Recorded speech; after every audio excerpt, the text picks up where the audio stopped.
গল্পটির শুরু বহু বছর আগে। হঠাৎ একদিন এক ছেলে তার কাকার কাছ থেকে একটি জরুরি চিঠি পেল। চিঠিতে কাকা তাকে যত তাড়াতাড়ি সম্ভব তার সঙ্গে দেখা করতে বলেছিলেন। ছেলেটির মনে হলো নিশ্চয়ই কোনো খুব গুরুত্বপূর্ণ বিষয় আছে। সে দীর্ঘ পথ পাড়ি দিয়ে কাকার বাড়িতে পৌঁছাল। সেখানে পৌঁছে সে এক অদ্ভুত খবর শুনল। বাড়ির লোকেরা তাকে জানাল তার কাকা কয়েকদিন আগেই হঠাৎ মারা গেছেন। কিন্তু রহস্য এখানেই শেষ নয়। তার কাকাকে এমন এক কবরের ভেতরে সমাধিস্থ করা হয়েছিল যা শুধু ভেতর দিক থেকেই খোলা যায়। কিন্তু এটা কিভাবে সম্ভব? মৃত্যুর পর কি কেউ নিজেকে ভেতরে আটকে রাখতে পারে? তখন ছেলেটি বুঝতে পারল তার কাকা মোটেও সাধারণ মানুষ ছিলেন না। মৃত্যুর আগে কাকা তার সমস্ত সম্পত্তি ছেলেটির নামে লিখে দিয়ে গেছেন এবং তাকে একটি বিশেষ ডায়েরিও দিয়ে গেছেন। ছেলেটি ডায়েরিটি খুলে পড়তে শুরু করল। আর তখনই আমাদের সামনে খুলে গেল তার কাকার গল্প। ছেলেটির কাকার নাম ছিল জন কার্টার। জন কার্টার ছিলেন একজন সাহসী অশ্বারোহী সৈনিক। একবার যুদ্ধে গিয়ে তার দল শত্রুপক্ষের মুখোমুখি হয়। নিজের প্রাণ বাঁচাতে জন পাহাড়ের একটি গুহার ভেতরে ঢুকে পড়ে। সে ভেবেছিল শত্রুরা নিশ্চয়ই তাকে ধাওয়া করবে। কিন্তু আশ্চর্যের বিষয়, শত্রুরা গুহাটা দেখে ভয় পেয়ে সেখান থেকে পালিয়ে যায়, কারণ তাদের বিশ্বাস ছিল ওই গুহার ভেতরে কোনো ভয়ঙ্কর ভূত বা দানব বাস করে। জন একটু অসাবধানী হলেও ভয় না পেয়ে গুহার ভেতরে আরো গভীরে ঢুকে পড়ল। হঠাৎ করেই তার চোখ অন্ধকার হয়ে এল। চারদিকে শুধু সোনা আর সোনা। সোনার পাহাড় দেখে জন আনন্দে আত্মহারা হয়ে গেল। কিন্তু ঠিক সেই মুহূর্তেই কেউ একজন তার দিকে ছুটে এল। জন ঘুরে তাকিয়ে দেখল এক অদ্ভুত লোক দাঁড়িয়ে আছে। তার হাতে ছিল এক জাদুকরি লকেট। লোকটিকে দেখামাত্র জন তাকে আক্রমণ করতে চাইল। জন কার্টার তো আর সাধারণ মানুষ নন, তিনি বহু যুদ্ধে লড়েছেন। এক মুহূর্তের মধ্যেই জন তার পিস্তল দিয়ে লোকটিকে গুলি করল। লোকটি মাটিতে পড়ে গেলে জন একটি অদ্ভুত মন্ত্র উচ্চারণ করল। মন্ত্র উচ্চারণ করার সঙ্গে সঙ্গে চারদিক নীলাল আলো ভরে গেল। জন যখন আবার চোখ খুলল তখন সে যেন অন্য এক জগতে জেগে উঠল। চারপাশে সবকিছুই অচেনা। আকাশের রং আলাদা, মাটি আলাদা, গাছের পাতাও এমন যা জন জীবনে কখনো দেখেনি। প্রথমে তার মনে হলো এটা বুঝি কোনো স্বপ্ন। সে উঠে দৌড়াতে চাইল, কিন্তু এক পা ফেলতেই কয়েক মিটার দূরে গিয়ে পড়ল।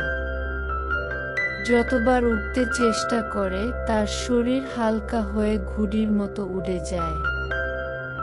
তখন জন বুঝতে পারল সে আর পৃথিবীতে নেই। সে এসেছে মঙ্গলের গ্রহে। সেখানে মাধ্যাকর্ষণ শক্তি পৃথিবীর তুলনায় অনেক কম। তাই তার ওজনও সেখানে অনেক কম হয়ে গেছে। বারবার চেষ্টা করে জন ধীরে ধীরে শিখে নিল কিভাবে সেখানে হাঁটতে হয়। এখন সে যেন সত্যিকারের এক অতিমান। চাইলে এক লাফে কয়েক তলা উঁচুতে উঠতে পারে। তার লাফের শক্তিও হয়ে উঠল অবিশ্বাস্য। নিজের নতুন শক্তি দেখে জন আনন্দে ভরে উঠল।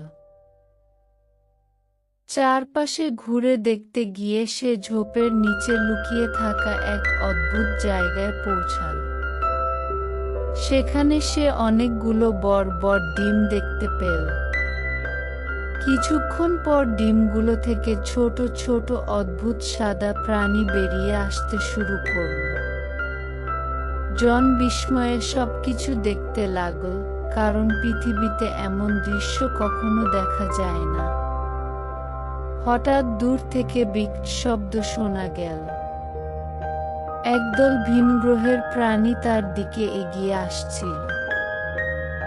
জন ভয় পেয়ে গেল এবং প্রাণ বাঁচাতে চাইল। কিন্তু হঠাৎ এক ভিনগ্রহী প্রাণী তার সামনে এসে দাঁড়াল। জন তার অসাধারণ শক্তি দিয়ে তাকে আঘাত করতে চায়।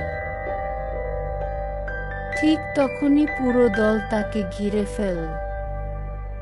জন ভাবল, এবার বোধহয় সব শেষ।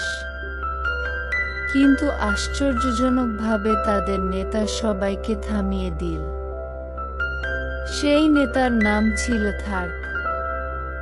তারা ছিল প্রায় 10 ফুট লম্বা, সবুজ রঙের এবং 4টি হাত ছিল তাদের। নেতা বুঝতে পারল এই ছোট মানুষটি, অর্থাৎ জন, মোটেও সাধারণ কেউ নয়। তার ভেতরে এক অসাধারণ শক্তি লুকিয়ে আছে। থার্ক জনের সঙ্গে কথা বলার চেষ্টা করল, কিন্তু কেউই কারো ভাষা বুঝতে পারল না।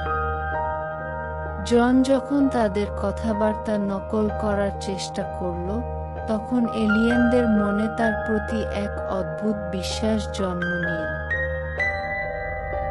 পরে জন ইচ্ছে করে তাদের অস্ত্র ধরতে গেলে এক এলিয়েন পেছন থেকে তাকে গুলি করল, তবে মেরে ফেলার জন্য নয়, শুধু সতর্ক করার জন্য।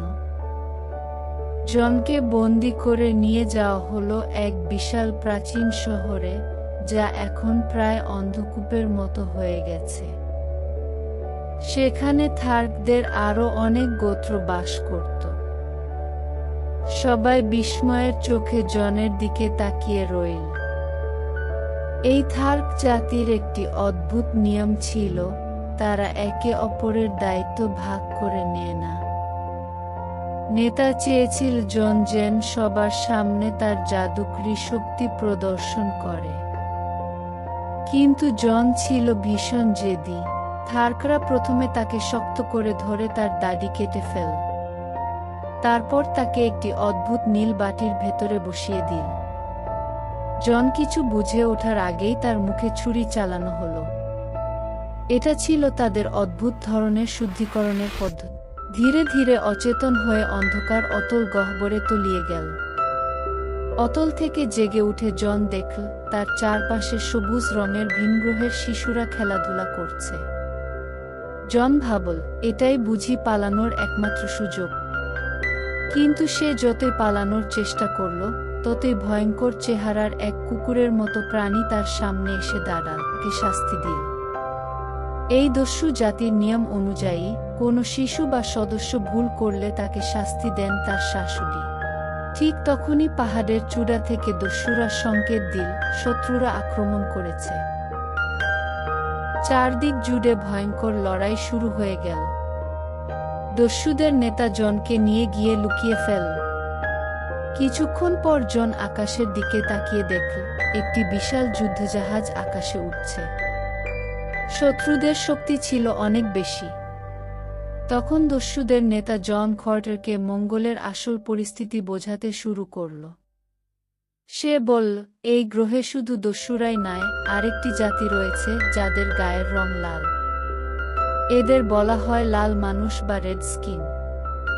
এই লাল মানুষদের দুটি প্রধান শহর আছে, একটি জোডাঙ্গা এবং অন্যটি হিলিয়াম। জোডাঙ্গার রাজা খুব লোভী ও নিষ্ঠুর। তারা মঙ্গলের সমস্ত সম্পদ লুট করতে চায়, আর হিলিয়াম শহরের লোকেরা শান্তিতে থাকতে চায়। বহু বছর ধরে তাদের মধ্যে যুদ্ধ চলছিল। কিন্তু হঠাৎ করে এক রহস্যময় দল, যারা নিজেদের পরিচয় দেয় থার্ড গড নামে, তারা জোডাঙ্গার রাজাকে একটি ভয়ঙ্কর অস্ত্র দেয়া। এই অস্ত্রটির নাম নবম রশ্মি বা খেনাইন্থু রেখি। এই শক্তির সামনে হিলিয়ামের সৈন্যরা দাঁড়াতে পারছিল না। আকাশে যে যুদ্ধজাহাজগুলো দেখা যাচ্ছিল, সেগুলো ছিল জোডাঙ্গার নারীদের বাহন। তারা হিলিয়ামের রাজকন্যাকে খুঁজছিল। জন দেখল সেই যুদ্ধজাহাজ থেকে ভয়ঙ্কর নীল আলো বেরিয়ে আসছে, যা সবকিছু জ্বালিয়ে দিচ্ছে। যুদ্ধের পর হিলিয়ামের একটি ছোট জাহাজ ভেঙে পড়তে যাচ্ছিল। জন কার্টার একটি জাহাজের উপর শুয়ে থাকা এক সুন্দরী নারীকে দেখল। তাকে বাঁচাতে চাইল জন রাজকন্যাকে আকাশের মাঝখানে ছুড়ে দিয়ে আবার ধরে ফেলল। এই রাজকন্যার নাম ডেজা থোরিস। তিনি হেলিয়াম নগরের রাজকন্যা এবং একজন বিজ্ঞানী। জন কার্টারের এই অসাধারণ শক্তি দেখে তিনি বিস্ময়ে হতবাক হয়ে গেলেন। জোডাঙ্গার সৈন্যরা এমন দৃশ্য আগে কখনো দেখেনি। তারাও বিস্মিত হয়ে গেল। কিভাবে এত ছোট একজন মানুষ এত বড় শক্তি দেখাতে পারে? রাজকন্যাও অবাক হয়ে জনের দিকে তাকালেন। তিনি ভেবেছিলেন আজই বুঝি তার শেষ দিন। কিন্তু এই অচেনা মানুষটিই তাকে বাঁচাল। তবে জোডাঙ্গার সৈন্যদের হালকাভাবে নেওয়া যায় না। তাদের রাজা সাবধান খুবই সাহসী ছিলেন। তিনি জনকে গ্রেপ্তার করার আদেশ দিলেন। সৈন্যরা যখন জনের দিকে এগিয়ে এলো, তখন জন তার আসল শক্তি দেখাতে শুরু করল। সে আকাশে ভাসমান জাহাজে লাফিয়ে উঠল।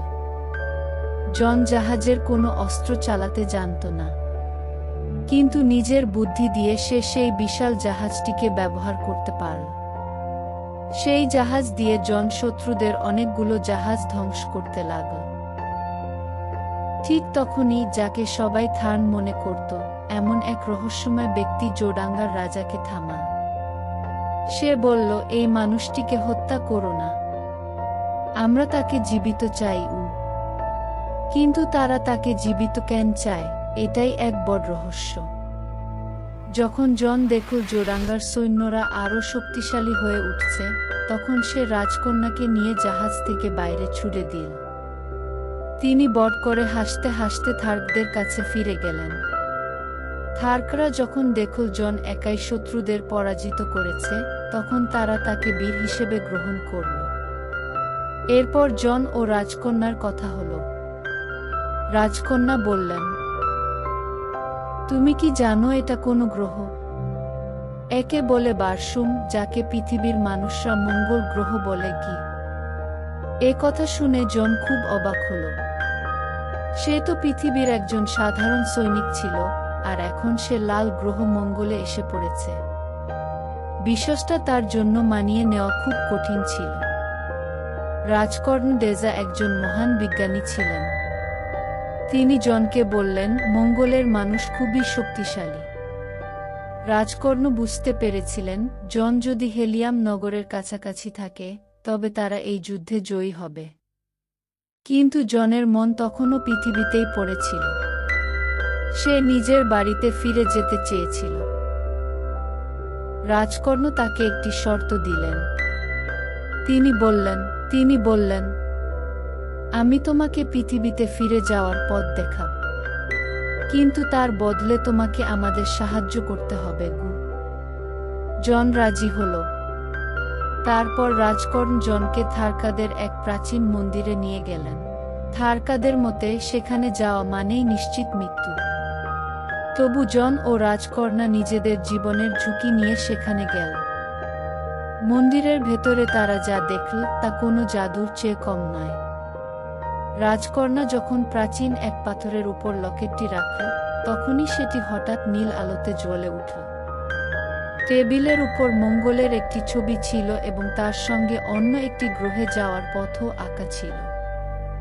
তখন জন বুঝতে পারল, এটা কোনো জাদু নয়, এটা ছিল অত্যন্ত উন্নত প্রযুক্তি। সেখানে সে এক ভয়ঙ্কর সত্য জানতে পারল। সে এখন যা দেখছে তা তার আসল দেহ নয়। তার আসল দেহ এখনো পৃথিবীর সেই সোনালী গুহার ভেতরে পড়ে আছে। মঙ্গলে যে দেহটি আছে সেটি তার শরীরের একটি ক্লোন। তার চেতনা এখনো এই ক্লোন শরীরের মধ্যেই বন্দী রয়েছে। এই ভয়ঙ্কর সত্য হজম করার চেষ্টা করছিল জন। ঠিক তখনই বাইরে থেকে একদল সৈন্য আক্রমণ করল। এরা হলো ওয়াহু, মঙ্গলের সবচেয়ে ভয়ঙ্কর প্রজাতি। তারা থার্কাদের থেকেও অনেক বেশি বিপজ্জনক। জন বুঝতে পারল এক মহাবিপর্যয় নেমে আসছে। সে তখন রাজকর্ণ আর তার ভিনগ্রহের বন্ধু সুরাকে নিয়ে সেখান থেকে পালিয়ে গেল। তারা এক বিশাল নদীর ধারে হাঁটতে হাঁটতে এগোতে লাগল। এই নদীর নাম ছিল রিভার ইস্ট। লোককথা অনুযায়ী এই নদীর শেষ প্রান্তে স্বর্গে যাওয়ার একটি পথ রয়েছে। কিন্তু সেই যাত্রা মোটেও সহজ ছিল না। শত শত বাহু সৈন্য তাদের পিছু নিয়েছিল। জন বুঝতে পারল, সবাই যদি পালাতে থাকে তাহলে কেউই বাঁচবে না। তাই সে এক কঠিন সিদ্ধান্ত নিল। সে রাজকন্যাকে বলল, তুমি সুরাকে নিয়ে চলে যাও, আমি এদের আটকে রাখব। রাজকন্যা শত শত সৈন্যের সামনে জন একাই দাঁড়িয়ে পড়ল। শুরু হলো এক ভয়ঙ্কর যুদ্ধ। জন এখন আর একজন সাধারণ মানুষ নয়, সে একাই একটি সম্পূর্ণ সেনাবাহিনীর মতো। এক পাশ থেকে অন্য পাশে ছুটে বেরিয়ে সে একে একে সৈন্যদের নদীতে ছুটে ফেলতে লাগল। তার সঙ্গে ছিল তার বিশ্বস্ত কুকুর উল্লা। মানুষ আর কুকুরের এই জুটি একসাথে শত্রুদের উপর ঝাঁপিয়ে পড়ল। কিন্তু সৈন্যের সংখ্যা ছিল অনেক বেশি। যুদ্ধ করতে করতে জন ধীরে ধীরে ক্লান্ত হয়ে পড়ছিল। শত্রুরা চারদিক থেকে তাকে ঘিরে ফেলেছিল।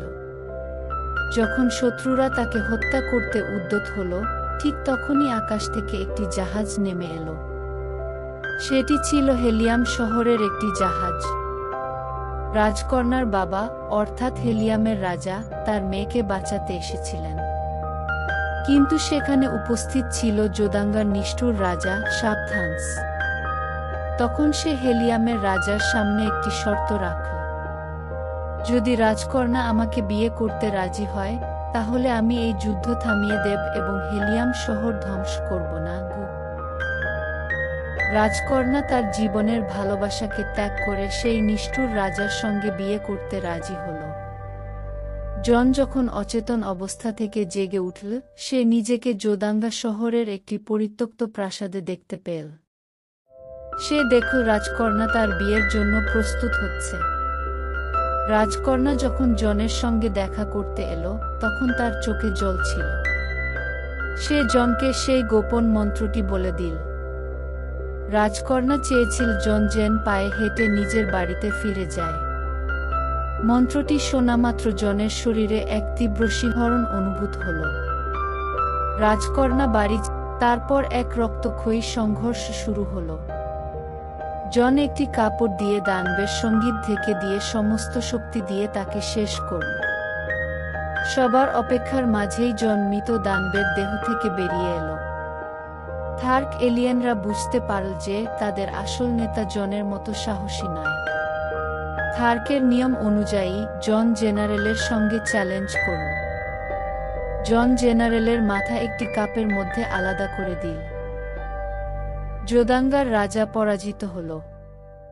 হেলিয়ামের শহরের মানুষ তাদের রাজ্য পুনরায় ফিরে পেল। জন কার্টার এবং দেবজাহ থারিসের রাজ্য, যা তাকে জীবনের ভালোবাসা দিয়েছিল, তা পূর্ণ হল। তারা মর্যাদাপূর্ণভাবে বিয়ে করল এবং মঙ্গোলিয়ার মানুষ তাদের নতুন বিবাহ উদযাপন করল। জন ঠিক করল যে সে পৃথিবীতে ফিরে যাবে না।